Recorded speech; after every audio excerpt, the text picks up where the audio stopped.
First of all, I want to start off by saying a big thank you to all of you. We really appreciate you giving your time as we kick off what I think is a very important component of our official community planning process, and that's a conversation we're going to start about the notion of form and character in our neighborhoods as we develop and grow as a city.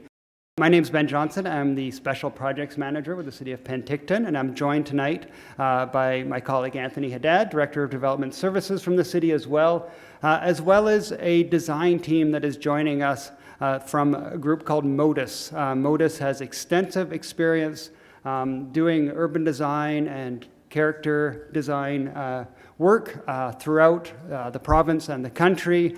They've worked in some very interesting comparable locations to ours, and they bring a lot to the table, and they're here really today to help kick off that conversation we can have about character. The name of the presentation tonight is really, it's making it so, it's shaping the look and feel of Penticton. So obviously we've been at it for quite a while in terms of doing that planning work on our official community plan. We kicked it off originally 18 months ago, and we've had some really rich conversations with all of you. We're going to take into account all of those really great ideas that we've shared, some analysis we've done, some exploration around the city, and look for ways to really begin to understand how we can embody that sense of place, that sense of character that we have in Penticton as we grow and move on as a city. So in terms of the agenda tonight, I'm going to kick it off with a bit of an update on the official community plan process to bring everybody up to speed about how we've gotten to where we are today and where we're going to go next. Then I'll turn it over to Anthony, who'll give us a bit of a talk about what's happening on the ground in terms of development around the city. We're going to talk about different types of development, infill development, multifamily development, commercial development. Anthony's going to show us what we have on the ground today and some of those trends and case studies that we're seeing emerge. And then we'll turn it over to the MODUS team to really talk about the practice of urban design and how we can convert some of these really substantive and interesting ideas into guidelines that can really guide our development as we move forward. So first of all, the official community plan. What is our official community plan? First of all, it's really important to understand what this document is that we're dealing with. So it's a council-approved bylaw. It's essentially a roadmap for the future of our city, looking 25 to 30 years ahead. It's created through extensive community consultation and through research and analysis on the ground.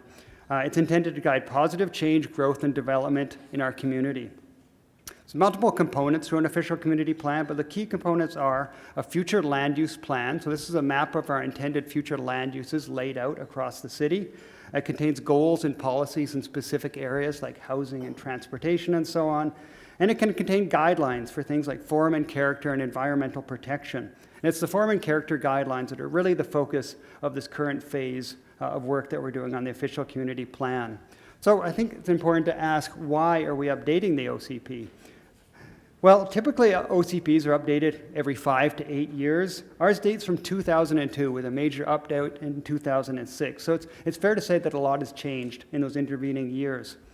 Our current OCP is based on some pretty bold projections and assumptions as well, particularly around growth. It was written at a time where we're growing very rapidly. And for example, it estimated that today we'd have 45,000 people living in Penticton, where in reality we have 34,000. So you can see that it incorporated some very ambitious targets around growth, and that was manifest in terms of some very bold assumptions about land use, about how many highly intensive residential developments we need within the city, towers and so on, and how much hillside development we might need to accommodate that many people moving ahead if those trends were to continue. It also emphasized some economic development ideas that don't resonate so much with where we are today in terms of where our growth areas are. For instance, it placed a lot of emphasis on golf course communities for the future of the city, and I think it's fair to say we don't see a lot of that kind of development taking place. This is an indication of what our population looks like historically and what it's intended or perhaps may look like over the next 20 to 30 years. This was based, we had a growth projection done that was based on some pretty sophisticated analysis looking at the 2016 census and birth and death rates. So on the top left-hand side of the slide, you'll see our historical growth rate from 1986 to 2016. You can see us growing quite, growing, but growing at probably about a little less than 1% per year. We anticipate that growth rate continuing into the future. And by 2046, we estimate there'll be about 42,000 of us living in Penticton. So we need about 4,450 new housing units to accommodate those 7,000 new people in the city. Looking at the demographic cohort, so how that breaks down between different age groups, we'll see the most growth in people of retirement age, a near doubling in terms of absolute numbers of people over 65. Our working population, ages up to 64 will grow somewhat, and our youth really won't grow that much if current trends continue. In fact, we'll probably stay pretty much at the same level of people under 15 years old. Of course, different things could affect these numbers over time. Migration trends could impact us in different ways, and we could perhaps initiate some economic development activities that really begin to draw in those working families and so on, which could change this somewhat. But if things were to stay as they are, this is the kind of trend that we'd see on the ground. And how does that translate into housing? So looking at this graph, the orange bars represent what's on the ground today, and the blue bars represent what we estimate to need in terms of these different housing types looking ahead.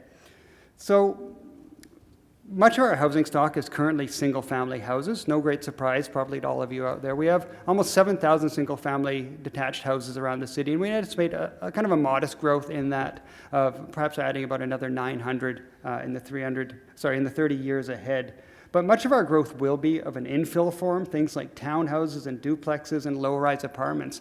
You may ask why. As people age or when they're entering the housing market, they often need smaller or more affordable housing options. So you look at our demographics, we have an aging population. Some of these people, as they age, may not be able to sustain a single-family house in terms of maintenance or even costs. So they'll be looking for options to move into, say, apartments, 1 or 2 stories, or townhouses, and so on. And of course, as you enter the housing market, you'll have less disposable income.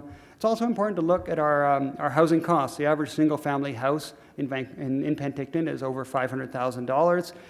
A lot of working families can't afford that, so we need to think about what other housing options we can build that those working families can afford. And of course, there's the kind of the deeper affordability questions. We need to achieve about 1/3 of our new housing stock as rental housing, and of course also to look at a deeper level of affordability through things like social housing, which we see underway in Penticton today. So turning back to the official community plan process, I'll briefly talk about where we've come from and what the steps are going ahead. So as I say, we've been talking to the community now for about 18 months, and we started at a very high level, talking to people about what they loved about Penticton, what their hopes and concerns are for the future, and this helped us understand kind of values and aspirations for where we want to be as a city. And through this, a vision for our new official community plan began to take shape.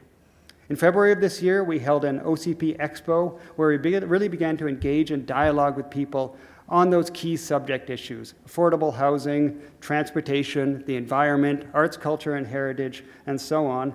And also getting people to think about how we might grow in space geographically as a city. Where do we want those growth areas to be? Do we want to think about intensifying what we have, our land base down within the valley? Do we want to think about hillside growth and so on? How do we begin to think about a growth strategy for the city? So now we've got to the point where we've listened to you and incorporated all that feedback and analysis into a set of draft goals and policies. And that's what you would have seen on your way in here. And we are at the point in this process where we're soliciting everybody's feedback. We've had open houses last week to present these draft policies, and we would love to get your input on them. Have we got it right in what we're looking at here?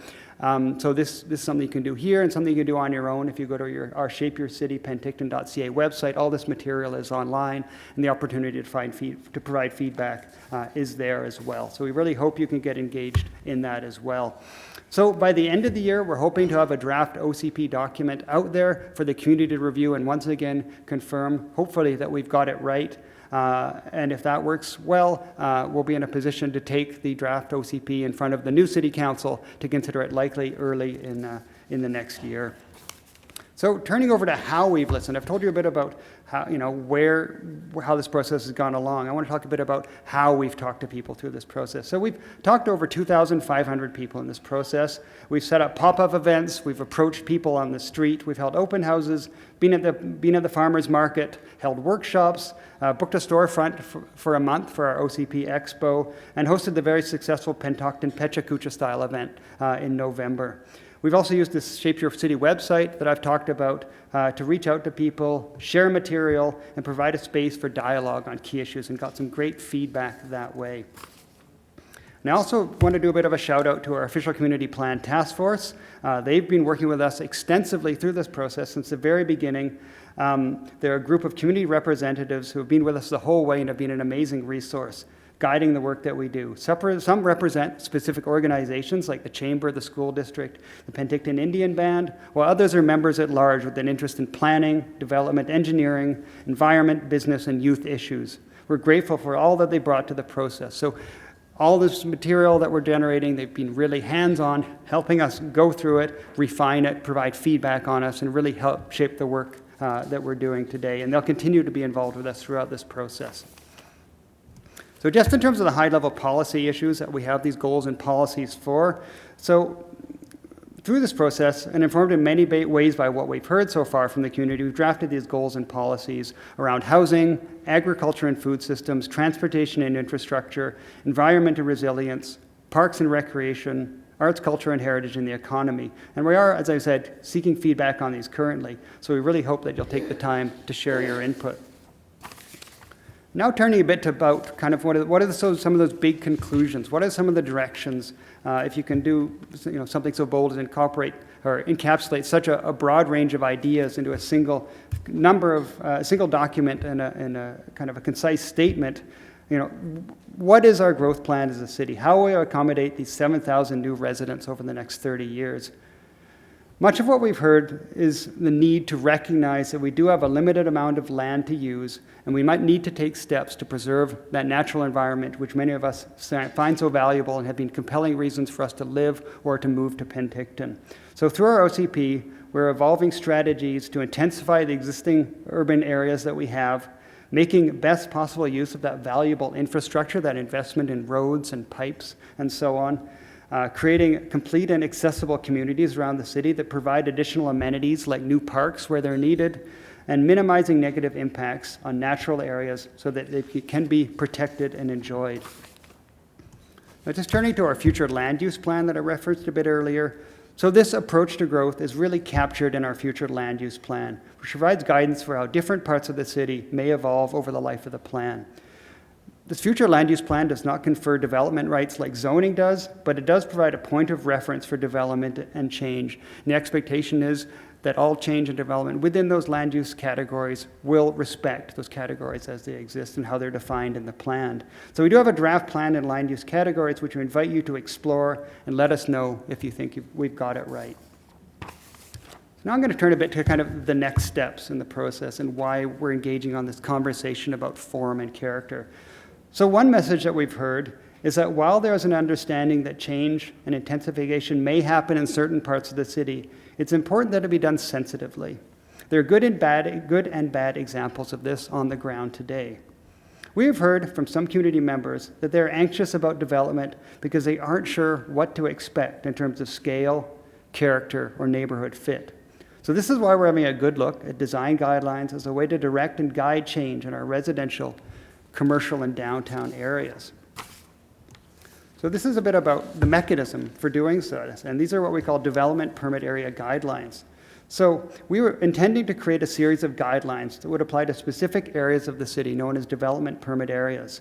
These would be creating using all the input that we've gathered in the process to date through upcoming workshops with stakeholders like our OCP task force, and through community review of the big ideas and refined product.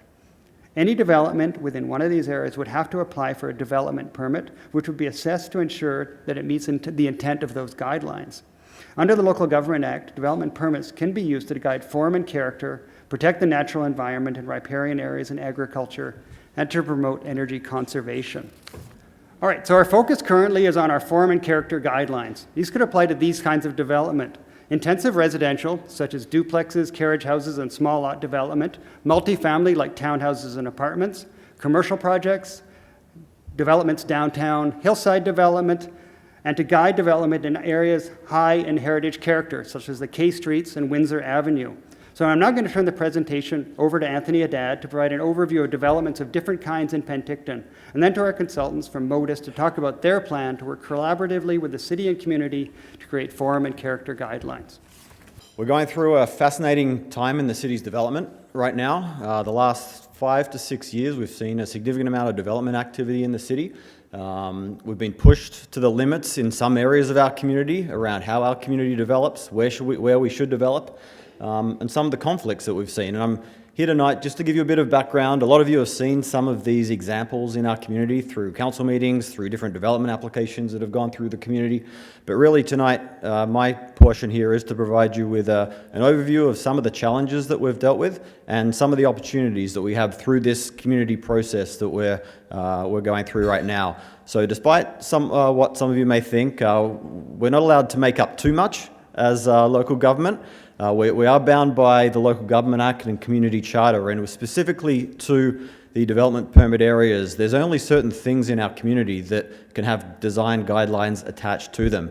And you can see up on the screen, ranging from environmental considerations, farming, commercial, residential, high density, medium density developments. So that form and character, the local government was amended a number of years back to look at energy conservation components as well that gives us the ability to regulate that. So development permit areas are a specific tool that local governments have to regulate these things, and Ben's explained that a little bit as well. The next map, again, meant for graphical purposes, to show you the entire city. The areas in colour are the only areas within the city that are covered by a development permit area. So these are the only areas in the city currently that have a tool that staff and council can use to regulate development, the form and character of it, the design, the height, those are the regulations. Zoning bylaw is a layer under the development permit area, and that regulates the setbacks and heights and those sort of things specific to the areas. But you can see the entire city right now is not covered by a development permit area. Some of those things are looking at being changed through the process we're going through to amend the official community plan. As I said earlier, we've had a significant amount of activity in terms of development within the community over the last 4 to 5 years. Since 2014, we've had close to 1,700 new residential units built within the city. One of the most inspiring or one of the most interesting parts of this is the type of development that we're seeing. There's a big demand for housing. There's been a big push from a policy side to look at creating more housing in the community over the last few years. 25% of the housing that's been built is marketed or has been single-family housing. 75%, which I think is pretty outstanding for a community. And a lot of it's to do with our geographic constraints in terms of where growth is directed, but the majority of development you see in our community is in that infill form of development, those duplexes, multifamily units. You go all the way secondary suites, carriage houses, mixed-use developments in and around the downtown. So significant amount of development, which is causing us some issues. How do we grow within those established communities? How do we create design guidelines through this process to ensure development fits within that area? So when you look at how our community grows, the sustainability of our community, the infill type of development is certainly the direction that we've heard from the community through the process of developing the OCP so far. So what if this happens over the next 4 to 5 years? How do we fit 1,700 more units into our community if the market keeps up? Those are some of the issues that we have been dealing with recently and are going to be trying to deal with through the development of these new guidelines. We have a variety of different development permit areas, as I said. We have a variety of different single-family neighbourhoods in the city. We have our larger lots. We have a lot of development occurred in the city between the 60s and 70s. Not a lot in the 80s, 90s. Then we had a bit of a boom in early 2000, mid-2000. Things slowed down, and the last 4 years, as you saw, we've had a lot of activity. How do we create opportunities for those developments to happen? You can see in some of the more urban areas of the city, Tennis Street, for example, the larger photo, some of the more compact developments and existing residential areas in the community.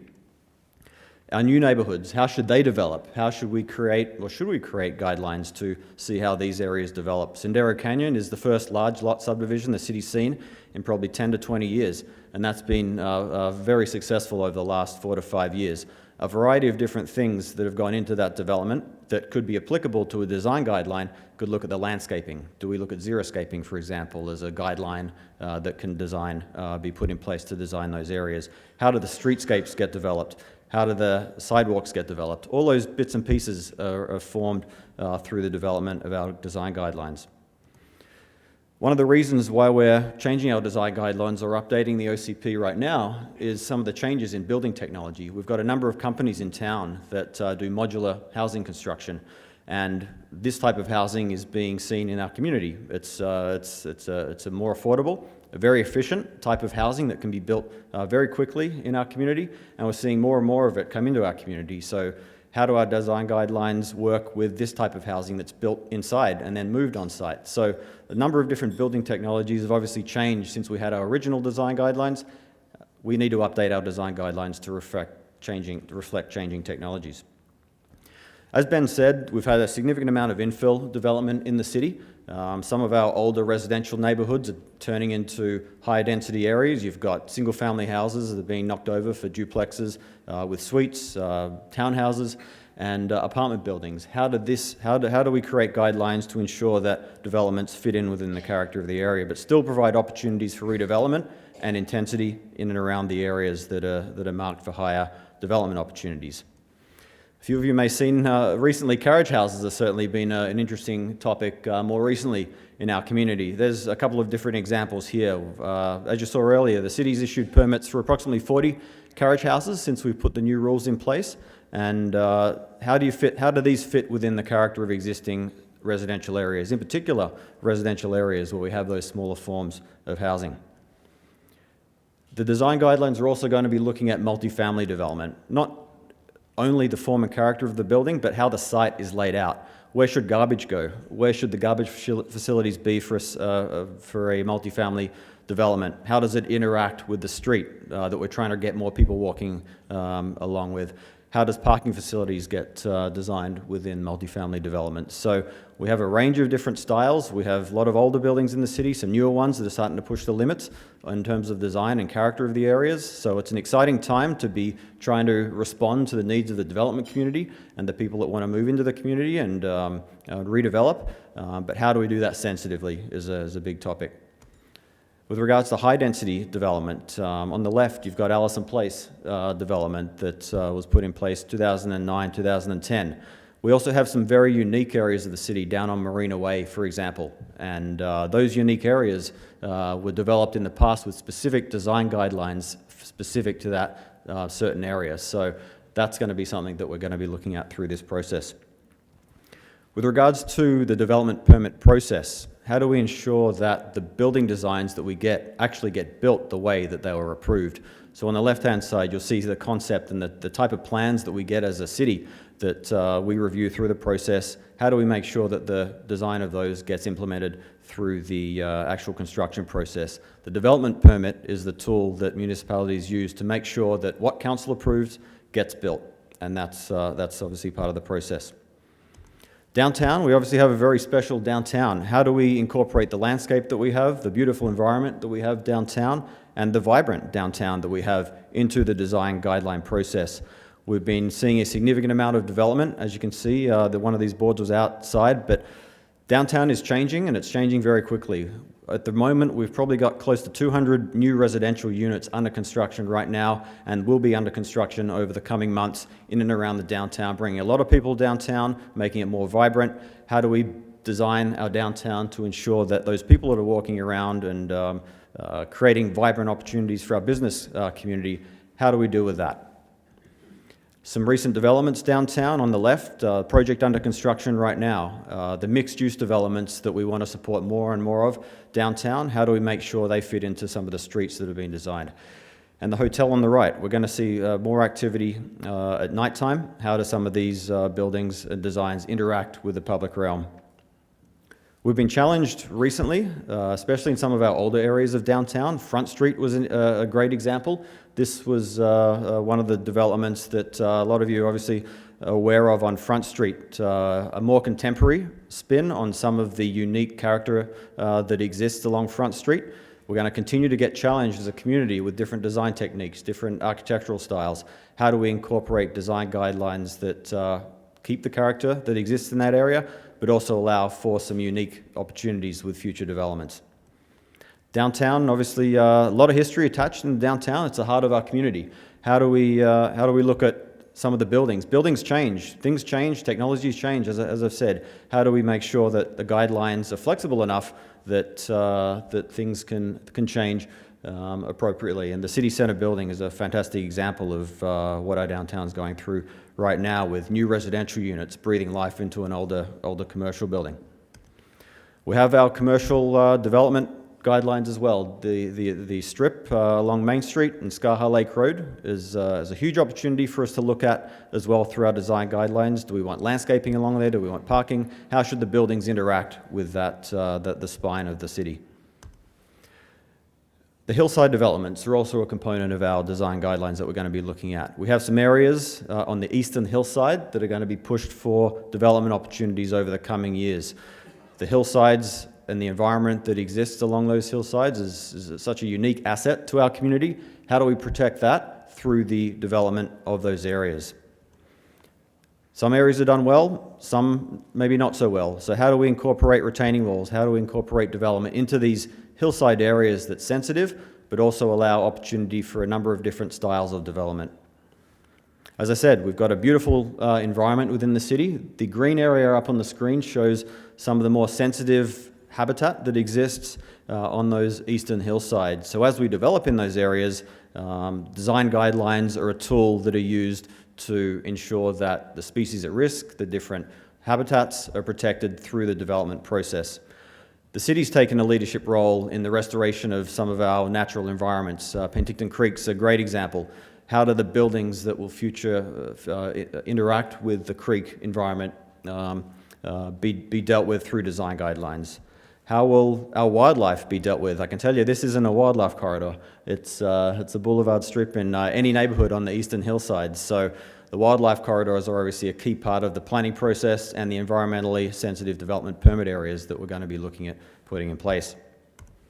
Heritage conservation, we're going to touch on this a little bit tonight, and this is the last part of my component, but it's the first delve into some of the more interesting character areas within the city of Penticton.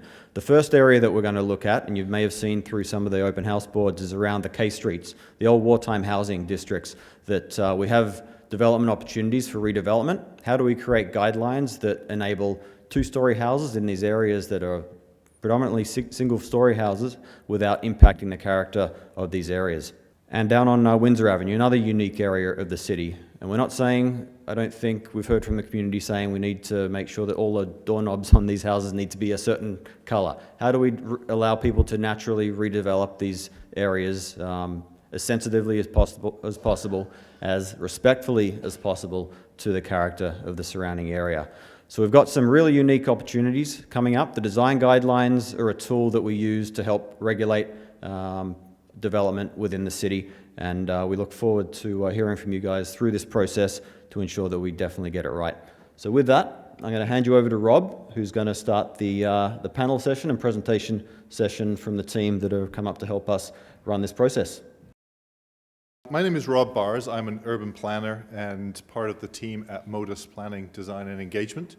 And I want to thank Anthony and Ben and really everybody for inviting us as a team to come here and help you with this design guidelines process. And we had a bit of a tour by the city planners today. We toured around most of the community. It was an absolutely fabulous day. And I have to say we were really impressed with Penticton, and it feels like the place really has some great vibrancy. There's a lot going on in terms of new development, there's activity, there's a great variety and complexity to the town, to the city, which really makes it an interesting place. But I think we can also say that we appreciate some of the challenges that Anthony just outlined, and some of the challenges that some of you are probably having, and some of the concerns about new development, and you know, how does that new development fit in within your existing community, and how does it respect, you know, the great place that you have here? So how can we create a set of guidelines that actually enhance what you have here in Penticton and really make it a better place? So tonight we've got a short presentation which will be delivered by Scott and Edward, and I'll introduce them in a second. That will be followed by a panel discussion. So we're actually going to invite a couple of our other team members up here. They're going to provide some very brief perspectives on first impressions and some thoughts on how design guidelines can support your city. And then there'll be an opportunity for you to ask questions or make short comments to the panel. And there's also tonight an opportunity, if you don't want to provide verbal comments, you can fill out one of these postcards, write your ideas or your comments, and those are on your table tonight. So please do leave us with some written comments by the end of the night as well. So many of us on the team are from Vancouver, and I just want to reassure you to start the night off that we are not here to make your city Vancouver. We have all worked and we live in Vancouver, and I think we appreciate some things about Vancouver, but I want to really emphasize that we're here to really think about your community and the unique aspects of your community. And really we're here initially to learn from the planners and from yourselves about what are the unique aspects of Penticton, what really makes this place a great place. And we want to learn and absorb and understand that before we really do any work. And then we really want to kind of help you develop a set of design guidelines that can create the city that you want. So the planners, as you've heard tonight, you have already listened to what you've had to say in terms of what are the qualities of the city that you want to create. There are already some draft land use categories, so we're not here to revisit any of that. What we are here to do is to try and turn some of those aspirations into design direction and design guidelines. So we've got a very experienced set of designers and planners as part of our team who are here tonight. And all of us have experience all over British Columbia, but also elsewhere in Canada, North America, and even internationally doing some of this work. So we're going to try and bring that experience and perspectives from different parts of the world to bear on this process and give you the best advice we can possibly give you. So I'm going to introduce two of our team who are going to deliver the presentation, and I'll introduce the rest of the team later on when they come and join the stage. So firstly, I want to introduce you to Edward Porter. Edward is my colleague at MODUS, and he's the senior urban designer at MODUS. And he's developed guidelines for both public and private sector clients throughout his career. He's well-versed in the challenges that come with design guidelines and finding the kind of right balance between heavily prescriptive guidelines and loosey-goosey. And that's what we need to do, is try and find the right balance here. He creates a lot of perspective in creating design guidelines from recent work in small towns throughout BC, including Kamloops, Terrace, Gibsons, and Kitimat, and also has past resort planning experience here in the Okanagan. And then our other presenter tonight is Scott Hine. Scott recently retired as the campus urban designer at the University of British Columbia, and he's currently a professor in the Master of Urban Design program at UBC. He was previously the senior urban designer for 20 years with the City of Vancouver, where his work focused on the downtown core initiatives such as the Woodwards redevelopment, the Olympic Village, a new housing plan for Chinatown, the revitalization of Gastown, Victory Square, and the Hastings Corridor. So please join me in welcoming Scott and Edward up to the podium. It's great to be here. It's a chance to talk about urban design and how we can take the aspirations we all share, that you all share, and translate those into the right kind of tools that will have some shelf life, that will help staff, but particularly you, sustain the kind of ideas that are important for you as you think about this community and its really special qualities. Just to reiterate, with a wide tour today, we saw a lot of really, really special character already established and really giving us cues as to how we should continue to move forward and what we should certainly protect as character in certain neighborhoods. And so we're going to do our best to listen and understand as deeply as we can some of these qualities, and then to play those back to you in certain tools that will help you and staff. But we need you to go way beyond this process. We'll exit at some point. You'll have your very capable staff here, but you'll be the champions for ensuring that the intentions, the design intentions for all aspects of Penticton are executed and implemented properly. So you're the corporate memory on this, you're the shelf life on this, and so we have to get these guidelines written and presented in a certain way that you can continue to monitor and help ensure that what we say about Penticton this week it'll actually be like that in 20 years or so. So as Rob mentioned, we suspend our perception from the big city, but we do bring some best practice and experience that we want to rely on and use that in our conversations this week. I'm going to do a quick little primer on urban design just to help introduce what it is. It's actually a pretty peculiar profession in a way. It is a design profession. It sits somewhere in between architecture and landscape architecture and engineering and economics, social, cultural kinds of considerations.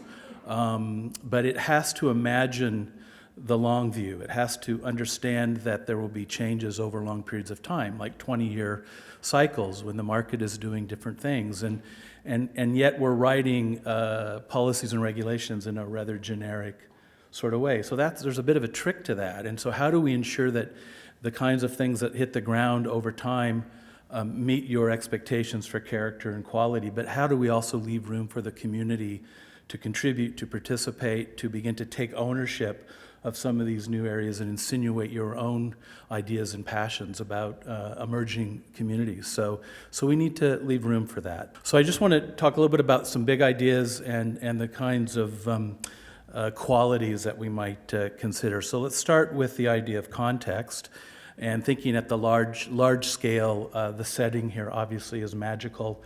And it's great that it's hemmed in a way, because it's compelling a compact Penticton and towards an energetic and vibrant Penticton, and yet the lake-to-lake relationship, the kind of systems, whether it's a stream that makes its way through the city or a series of particular desire lines that are at an angle or alternative to the grid, actually sets up a series of design moves and potentials on particular sites. And so we think that there's a wonderful large context to work in, but we have to begin to respond to that on a site-by-site basis.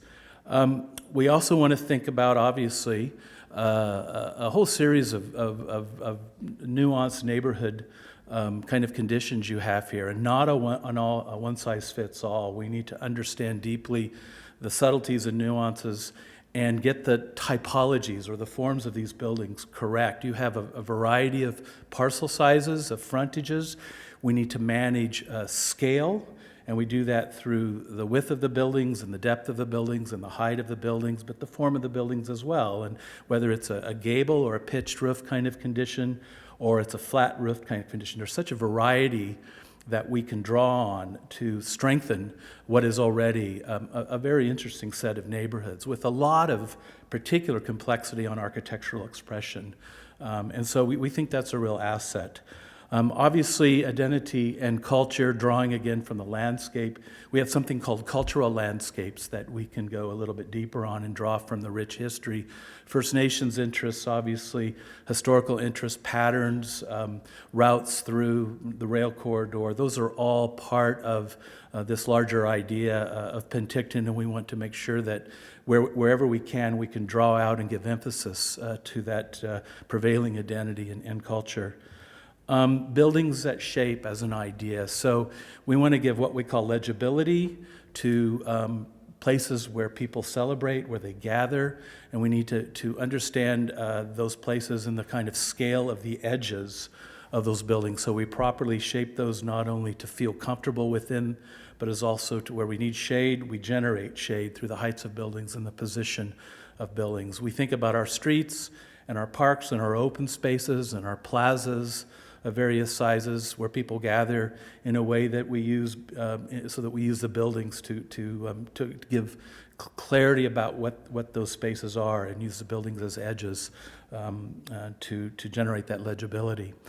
And we welcome complexity. We think that as we look at all of these patterns and systems, whether it's legal parcel patterns or these natural or vehicular movement systems that work through the city, they set up what is already almost a quilt work of kinds of more distinctive sub-areas, which we think is where we can begin to understand more deeply and write more specifically about those qualities and draw those out through regulation. I want to talk a little bit more about places for people. And so first off, this idea that we ensure that places are comfortable environmentally. So whether that's shade or protection from the elements at a human scale, so that people are feeling sort of safe and comfortable, and to do that in a way that the experience is interesting and vibrant. So here's a great example of a streetscape with some complexity and variety visually, but it does what it needs to do in terms of human comfort and the awnings and the canopies at a human scale, low enough that you feel protected. Meaning is very important. Here's an example in Vancouver. I will use this Vancouver example of an iconic bowling pin that had been part of a bowling alley for 40 or 50 years. And this neighbor decided that his contribution to his community was to paint this bowling pin every summer. And so we can argue whether we like a large iconic bowling pin placed on the bowling alley, but what it did do is invite community participation. And so how can we understand those possibilities in your community for generating the kind of community support and in a way social capital through participation? We want to make sure we understand with clarity the spaces that are purely public or perhaps semi-public. So how can we use private market development initiative and work cooperatively and proactively with those ownerships? In this case, a piazza in Vancouver with a full block market development that set aside this space in the sun as a gathering place and programmed in a way on its edges to ensure vibrancy and social exchange, and all people welcomed here and always available, so it's secured through a covenant or some other kind of condition. And so we can't entirely rely on our streets, our ownership, our right-of-ways to do that. So how can we create spaces for people through market initiative? And then, of course, delight. How can we set up the prospect of surprise? Here's a public art piece with a biennale. How can we, whether it's fixed, permanent, or ephemeral, or pop-up, the kinds of things that surprise us and offer potential for special contribution for communities to express themselves. It may be, again, in an ephemeral way. So we want to placehold for those opportunities, and there may be strategic places for new, more permanent contribution. The qualities of a good place. Again, this idea of being local and authentic. We hope our work has a certain integrity about it, that it speaks, as Rob said, specifically to Penticton.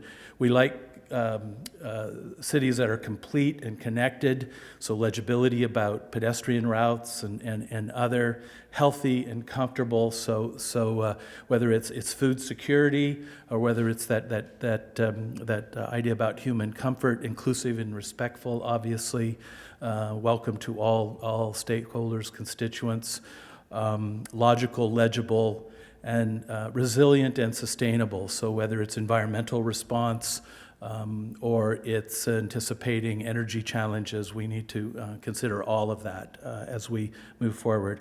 And then finally, I want to just mention some of the things that we think about when we're doing design guidelines. We sort of break it down into these general sorts of headings or precepts. So compatibility and fit, and that's with respect to being contextual, being at the right scale, the right frontage, the right form, neighborliness in terms of those adjacencies, whether it's a privacy consideration or overshadowing or blocking a view, livability with air and light and spaces within that, that function as they should for human living. We have an acronym called Sept, which means crime prevention through environmental design. So safety and security considerations, places that feel like you've probably heard the term eyes on the street, they're surveillable, you feel safe and comfortable in them, and whether that's on a street or in a lane. We think we have some opportunities with some of the lane environments, particularly the downtown, to energize those and make those places for people. Provision of open space, and so we want to make sure that there's proximity of open space within the neighborhoods and to understand how those open spaces perhaps might connect up. You've done some great work with public realm here, particularly in the downtown, and so building on that investment of public realm infrastructure, but making room for other contributions, whether it's public art or, again, ephemeral or programming streets and public realm, perhaps a street closure for a special event. We want to anticipate those as well. Heritage as it relates to both specific buildings on your inventory, but out in the neighborhoods. And of course, amazing water-to-water relationship here between the two lakes, and the kind of wonderful historic boutique hotels that you've got that really do have a special kind of quality to them. So how do we ensure that those lake frontages are even more public and more accessible? So I'll just close with one image, and not to suggest that Penticton is London, but this is, in my view, a good place. It's a time-traveling elephant, which is a French art troupe that is hired by a city, in this case London. It lumbers into town robotically and then sets up in a park, and out of the elephant, the torso sort of expands and the stages open up, and you have performing art events. And in this case, the gathering of people, the celebration of people, the ephemeral public art kind of event here with this oversized elephant, layered onto history, culture, and modernity with the London Eye. And so there's kind of 5 layers of ideas going on in this one image.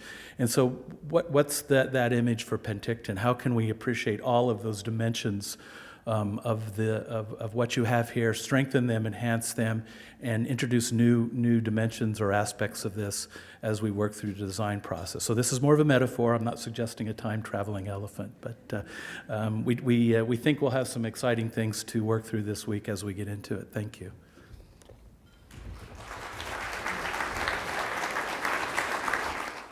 So moving right along, that gives you a bit of a snapshot into what will be happening inside of our heads. And that is exactly the challenge that we have this week. So we're landing on the ground recognizing this amazing opportunity and complexity, and that is really our challenge. We have about 4 days working together, working with you, to capture a lot of this and ideally translate it into a set of fairly simple guidelines. So we're using a lot of words, guidelines and regulation, and we're talking about development permits and zoning and all these different layers of red tape, if you will. This is our menu in terms of what we're tasked with to develop this week with you. So guidelines for intensive residential, guidelines for multifamily housing forms, guidelines for commercial uses and mixed uses, guidelines for the downtown to try and strengthen what already is in place and enhance what's already underway, Hillside Development guidelines, as well as these heritage guidelines. So that's a fairly small menu when you consider all of these different ideas of context and placemaking and everything that we'll be considering along the way. So I think city planning staff is going to do their best to rein us in. We're going to be thinking about a lot of those things as we try and inform these guidelines, because the other layer of this is that it then overlays on the land. So it's already been acknowledged that there's a great complexity of future land use. There's also an amazing uniqueness to all of these neighborhoods and the way streets come together and meet creek corridors and meet the waterfront and meet the downtown, major street corridors and buildings that already exist. Some barriers, some opportunities to connect different neighborhoods. So all of that, we're trying to come back to that set of guidelines and create, I guess one way to describe it is a fairly simple set of tools that will give those uses and those intensities of use throughout the city when things get developed, a certain standard or a certain, I don't want to say consistency because we want to recognize complexity and a certain level of eclecticism that we've seen today. But there's a coherence. So you're not turning the corner and not knowing what you're going to see. You're not being surprised by buildings that are being built with overlook or shadowing, right? That we're going to start to see a little bit more of a logic between the way things are built that, again, try and support a lot of these aspirational qualities. So I'm just going to walk through those guidelines, each on their own, and talk about some typical challenges and typical ways that we would approach that through simple guidelines. So we look at intensive residential. We've talked a little bit about that today, and we've seen some in our tour. Some of those challenges, again, lacking clarity and hidden access to where some of those larger forms of development might sit within existing single-family neighborhoods. Again, shadowing and overlook. Compatibility. Scott already mentioned this in his presentation. The potential for density without amenity. So if we're going to densify certain neighborhoods, how do we make sure that we're providing the open space amenities or the connectivity to some of those amenities in the neighborhoods? And there are others, and this is where we want to hear from you and your concerns and make sure that we're addressing these things. Can I ask why livability isn't in there? Oh, I would put livability across every single one of these.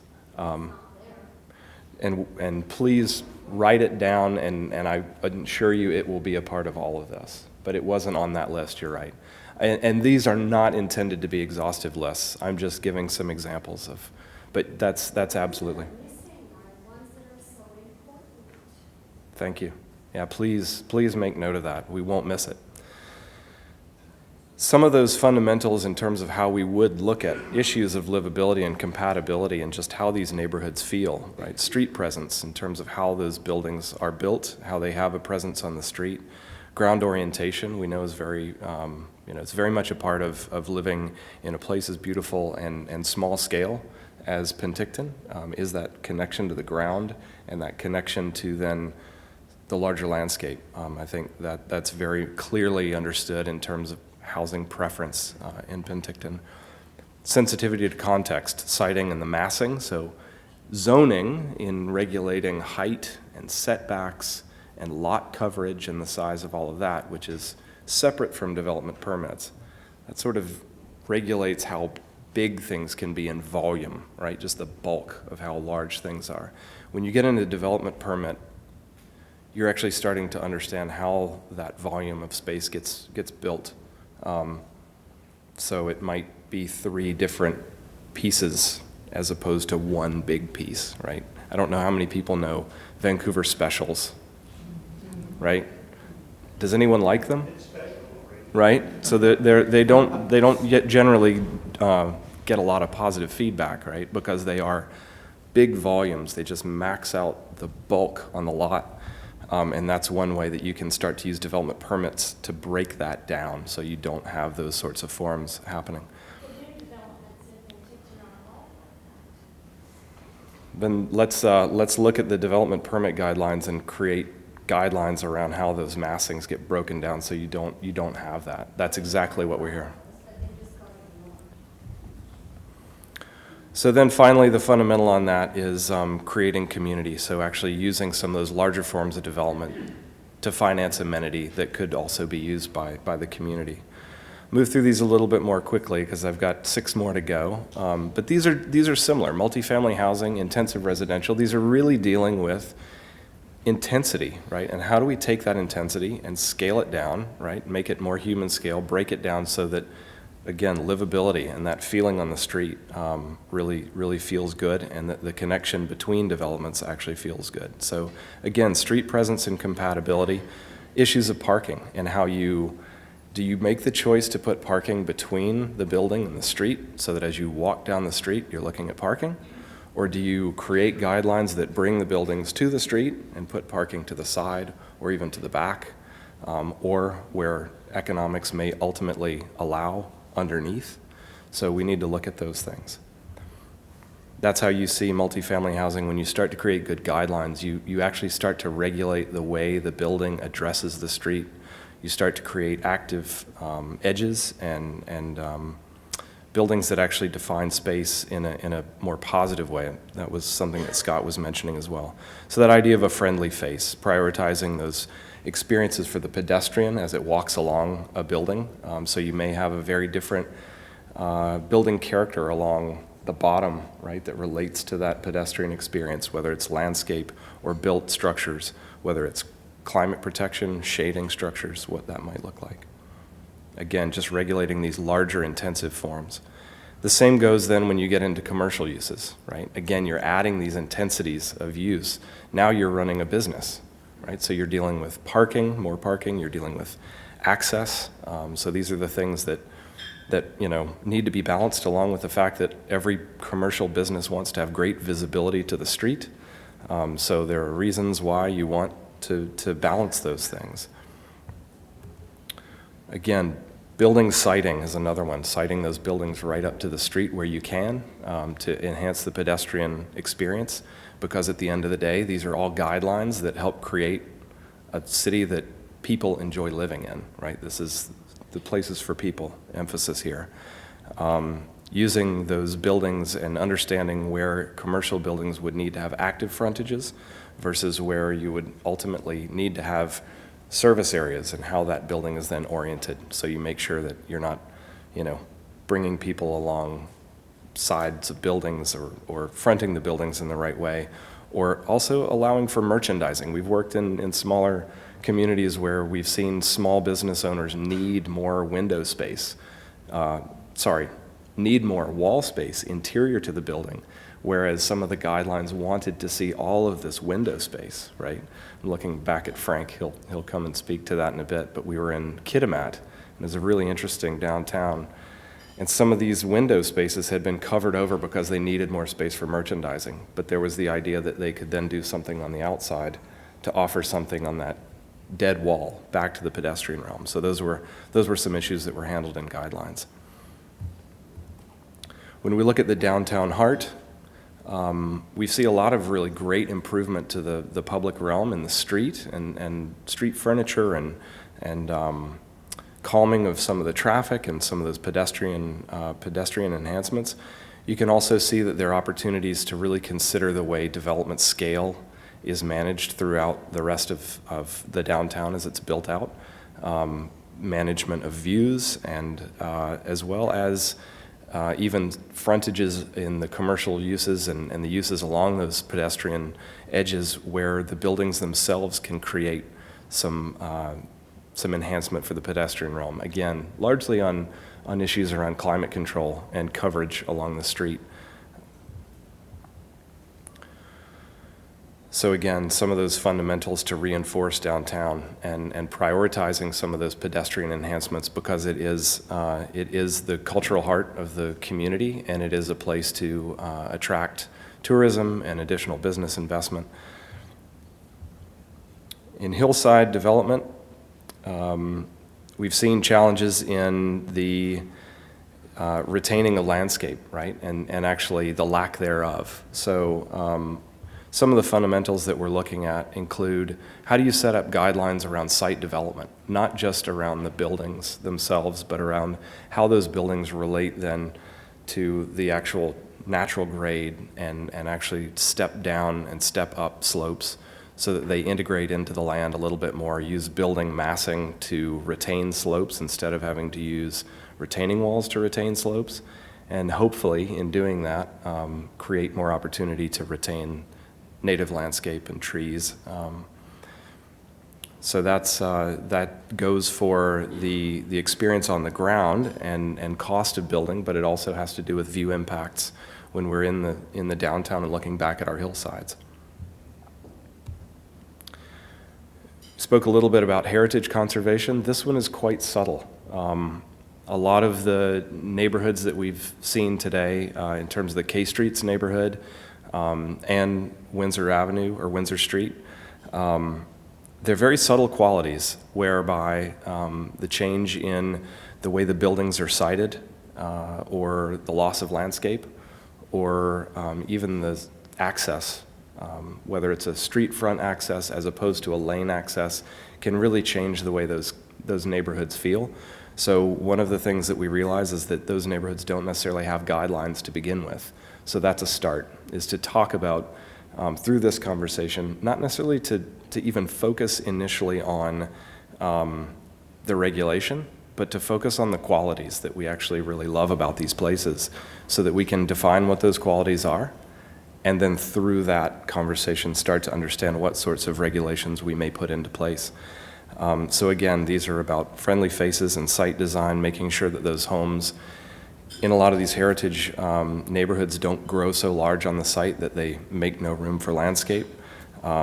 Typically they are lane fed, and so you have a nice pedestrian experience along the street front.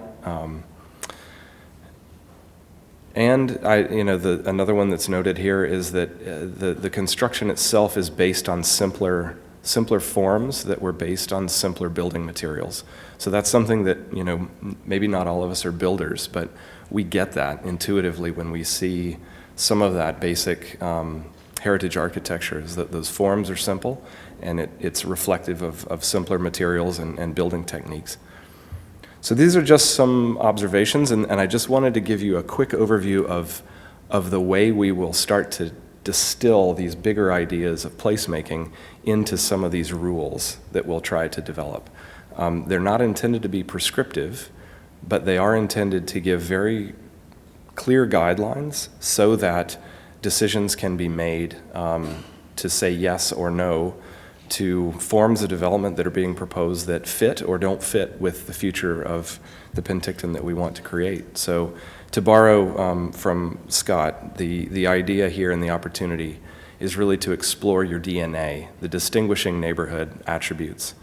And through having that conversation with you, we really want to inform and support the good work that the city's already doing in updating the OCP, which is a long time in the making. So it's time to do a fulsome update, and we're thrilled to be here to be a part of this conversation. So in doing that, we also want to see through this conversation and through our tours and through the design exercise of doing a whole bunch of drawing and talking and drawing and talking to reveal some of these opportunities, both for enhancing what is, as well as maybe coming up with some new ideas that we're not even aware of yet. So thank you all. Okay, thank you, Scott and Edward. And now I'm going to invite a couple of our other team members up to the table to round out our panel. So Frank Ducote and Cal Shrigley. Frank Ducote is one of the most experienced and influential urban designers in British Columbia. Frank's worked at the municipal level for almost 30 years, and for the last decade as a private consultant as well. And he served as senior planner and senior urban designer for the city of Vancouver for over 11 years, and has held similar roles in San Diego's city architect's office and the city of North Vancouver and the district of North Vancouver. And Cal Shrigley has been practicing as a master of architectural renderings and as an illustrator and placemaker since 1979. He generates these remarkable character sketches which are really evocative and can capture the essence of a place. And his illustrations typically provide a visually accessible centerpiece for the DPA guidelines. So I'm going to invite Cal and Frank to just say a few words in terms of your initial observations about Penticton and some of the opportunities and the role of urban design guidelines to shape a place. We had a very enjoyable tour today, and I was left with some very strong impressions, particularly around the notion of opportunities. We were able to see a lot of character areas, and I was actually struck by how many distinct neighborhoods and districts we toured through, and how much identity and character those individual neighborhoods held. Many communities don't have this, and you have it in abundance, and that was something that really struck a chord with me. The Churchill-Alexander Road neighborhoods, the Waterfront Motel District, Ellis Street, the Skaha Lake, the opportunities around Skaha Lake, all stood out in my mind. In terms of the role of design guidelines to shape a city, I would say that in my experience, it's very, very important to make them as simple and coherent as possible, because so many different people have to address them, whether it's the lay public or whether it's developers coming forward. And in order to gain consensus around them, they have to be easy to follow and very, very clear. And so that's a kind of a caution, I think, in terms of creating design guidelines, is that they're not mired in technical lingo, but that they actually resonate with people and that they understand what they're, what we're trying to achieve. I really like this place. I have some history here. My mother was born here, lived here most of her life. Her parents, my grandparents, were members of this community. My grandfather was on the inland waterways. He was mate on the Sicamous, and his last command was the Naramata, the steam tug. And so I grew up listening to a lot of stories of how Penticton was and how it evolved. And I think I can bring that to this exercise, because there's a lot of history here, there's a lot of DNA underneath what's happened over the years, and I think it's all very valuable and we need to bring it forward. I also am very happy to be here. I've worked in this region before, 3 or 4 times in the Kelowna area, but never specifically in Penticton, and I didn't have the benefit of the tour. So my impressions are very immediate and probably very superficial. But coming here is the main thing. I came along 5, so it's not the most attractive way to come in. You can probably come in the other way, it's more attractive. But nonetheless, the imagery of this place, the general setting, and the hillsides and the lake, is just profoundly beautiful. And that's something that any city should aspire to not do harm to that kind of condition that we're so blessed to have. So, and as I move along and have my wife with me, who's my best listening device, and I listen to her, what's your impressions right now? Because we're gonna have to talk to this later. And the first things you see, of course, are the red roof towers are on the Skaha Lake frontage. You see them from afar. You don't know where they are in the landscape until you get a little closer. You see them right on the water. So that forms an impression. But generally speaking, it's a low-rise place. It's a town. It feels like a town. And that's an important thing to me, is that's generally what it looks and feels like. You get a little bit closer, and it's a little bit tricky to find your way around. And some of those character areas that people are talking about are these old orchards and old farms that developed and were planned helter-skelterly, in a way. And they don't necessarily meet up with each other, which is good, because they form a distinct character, distinguishing neighborhood, DNA attributes. Some of those attributes are like, we don't care how we meet the next one over, which means roads don't come through very easily. They're sort of offset and do some things like that. So to me, as a first-time guy, it's sort of like confusing a little bit. Getting a little closer architecturally, it's eclectic and varied, and that's charming. And you can have a lot of variety to the point of messiness, or you can have a certain degree of it and it's sort of fun, like the way people dress coming to a meeting like this. Some are in shorts, and some people might be a little bit dressier. They went to the office and they came straight here. So that's fine. And you can do that with buildings as well. Some people are wearing ties and other people with, whatever. So there's latitude for this stuff. The role of, and the opportunities get a little closer, and there's missing teeth on downtown streets, vacant lots. And that's, they're not so wonderful when you have missing teeth and a woman's making faces at me back here, but you know what I mean, right? There's building, vacant lot, building, vacant lot. The more and more of that you have, the less walkable it is, because it's not interesting and it's not continuous, but it's also an opportunity. The flip side of that, something can go on there if it's a good neighbor to the ones to the side to reinforce that walkability and that streetscape and that sense of being. So what are the roles of guidelines? The lady had it exactly right. Livability is number one. And number two, right behind it, which is sort of almost the same thing, is neighborliness. First of all, whatever you're developing has to be livable internally. It has to work for the people living there. Secondly, and not far away, it has to be not abusive of the same rights of the neighbors, front and side and in the rear or across the street or whatever. So those kind of driving things, livability and neighborliness. Hopefully there's a timelessness to things. It isn't frozen in a moment. Like 1947 was a great year, every house looked like it's 1947. That doesn't come off so well. Maybe the stage designers and Disney and stuff like that can pull it off, but most of the time it doesn't work so well. To me, guidelines are sort of on a seesaw. If there's a really important and unified character to an area, the degree of freedom, if you will, for the architects and developers is low, because we want them to fit in with that. If it's sort of mixed, some of this and some of that, you have a degree of freedom. And if there's no character whatsoever, or there's an area of emerging and new character because there's a new land use zone or something like that, there's a high degree of freedom. Low freedom, perhaps, for design when it's really a strong character. I don't know if you have them or not. I'm just talking generally. Medium, where most cities fit in, and then a high degree of flexibility and desire. But we talk about neighborhood character. Nobody's ever defined form and character here. I don't know if I could even do it.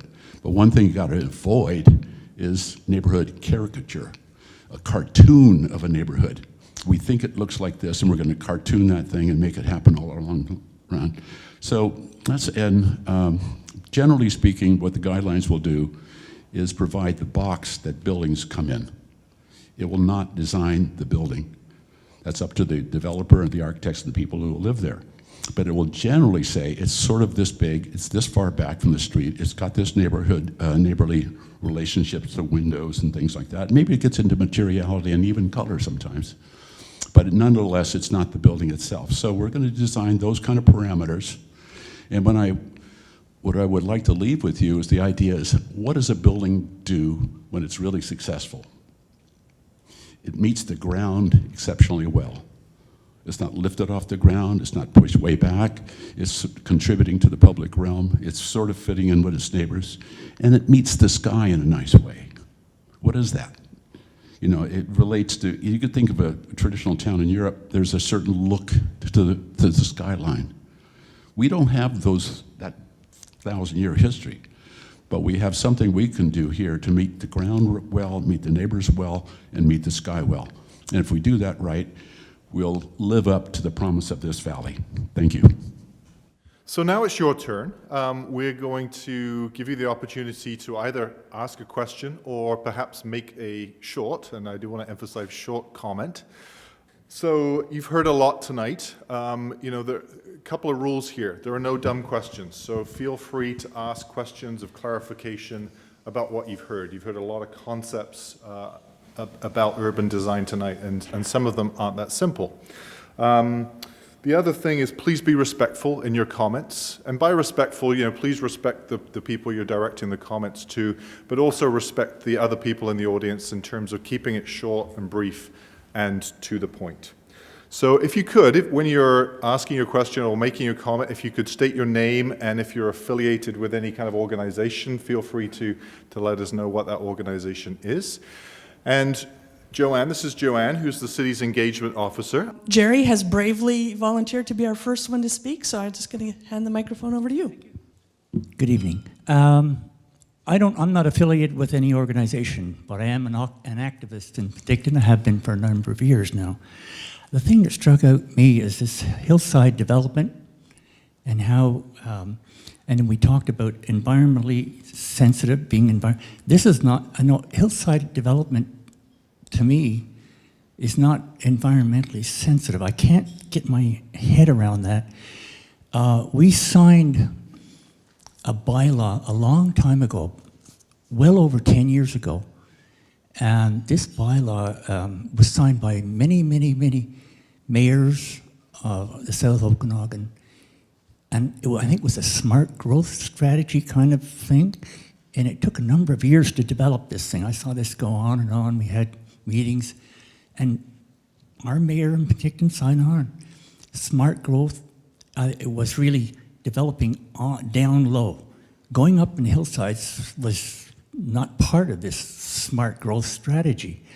So we seem to have lost ourselves here, and I see more and more hillside development. So I really like to see this discussed with all of us, what's going on here. The animals, I'm sure, are not happy with it, and I can't see how this is environmentally sensitive. Thank you. Okay, thank you. So, yeah, feel free to clap. So I'm going to ask our panel members, those who would like to comment on that, what are the challenges with hillside development, and what are some of the strategies that we might use if we do choose to do hillside development to mitigate the impacts, environmental impacts? Who wants to start there? Frank. Insofar as they're allowed in the legislation, in the zoning, and in the OCP, mitigation it would be the approach. I would like to see, when I see hillside developments where they absolutely scrape every tree off the hill and it leaves it in that state, and all you see is the houses. And I think there's got to be a way to protect a substantial amount of trees so that the buildings fit within the landscape rather than destroy and obliterate the landscape. That's a mitigation strategy as opposed to not allowing at all. Somebody else maybe with the city can talk about what's allowed and what's not, but anyway, that's my approach. Yeah, and I'll just talk very briefly about our approach to hillside development in this OCP, the proposed approach to development, versus the old 2002 OCP. We, as I said, we did some pretty careful analysis of our growth projections, what we need in terms of new housing stock and so on. And we've actually scaled back quite significantly compared to 2002 in the amount of hillside development that we're entertaining for the future of the city. We recognize we don't need as much of it, and we also are being quite growing awareness of the cost impacts of hillside development.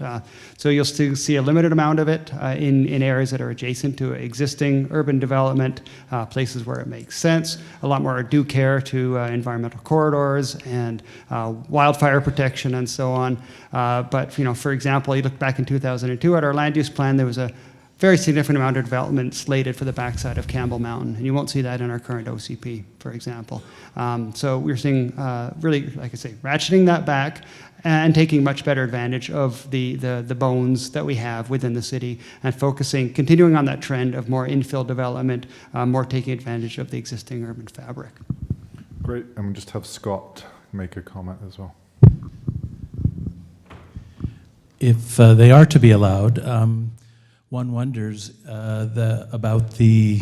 given the amazing vista, prospective views, and the experience in living in hillside development being about looking out and seeing. One would wonder if the best response to form and character is actually more about low-slung, horizontal, more transparent, insinuated into the hillside, disguised or visually mediated by putting back and making good prevailing landscape quality so you don't notice it. There's something about the way that hills and hillsides express themselves, almost like stratification, that the kinds of houses that might slip in could actually be less noticeable and provide those views out. Yeah, I'd just like to build on that. Typically, subdivision form of development is not well suited to hillsides because of the amount of infrastructure, the roads, the driveways required. So it's like taking a flat area form and trying to apply it to a hillside setting, which presents the difficulties that we all see. You tend to see the the roads and as opposed to the landscape underneath. We have a similar situation in West Vancouver with the British Properties lands, and there has been a concerted effort recently, not in the initial ones, but to try and identify those natural areas which should remain undisturbed, and to identify pockets of developable land within a hillside setting. And that's generally a more sustainable approach. Certainly blanketing a hillside with a subdivision form of development is very, very difficult to try and make fit. One last short comment. In experience with resort design and hillside development, resort settings, a lot of what the intent there is that you're creating beautiful places. Like there's a great sense of care to someone's experience in a hillside environment in a resort, like you typically wouldn't have in just a standard, to your point, subdivision development.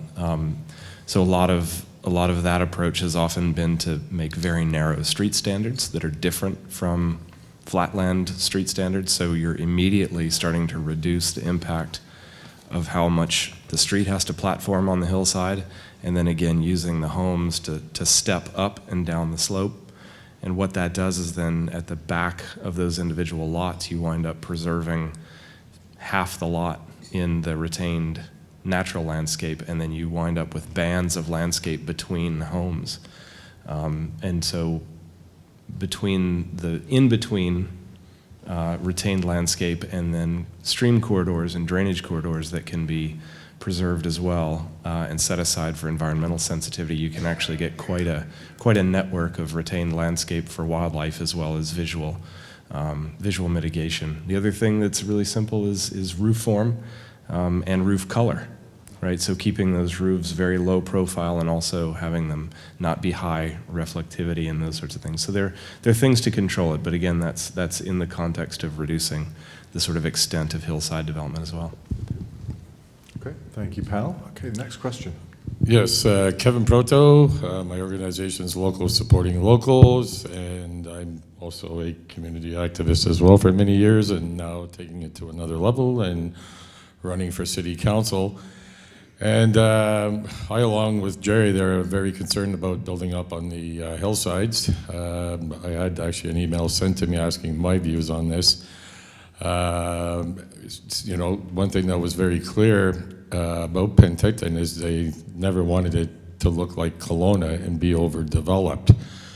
So I know a lot of people are concerned about the hillside developments here. And so another thing was all these 5-story more complexes that you want to build over the years. You're saying 75 more hundred residents are going to be moving here. Another thing was, you know, being able to see those. One of the beautiful parts of Penticton and the character and DNA here is that you're able to see the mountains from downtown and almost everywhere you walk. And if you blanket them with, you know, all these high rises, I mean, you take that away. And so I'm very concerned about that as well. And I always get scared when people start talking about our lakesides because all I see is people wanting to build like they did in Kelowna, hotels and, you know, like our big controversial Skaha Park waterslide fiasco we had last year. But people like to be able to see those lakes as, you know, they walk by, drive by and not touch those. Leave them as they are. I mean, it's a very small portion to leave alone, but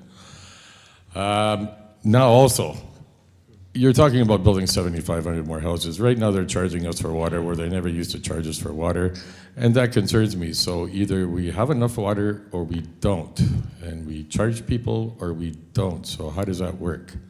How are you going to account for all the water needed for these homes? Okay, thank you. So several questions from Kevin there. So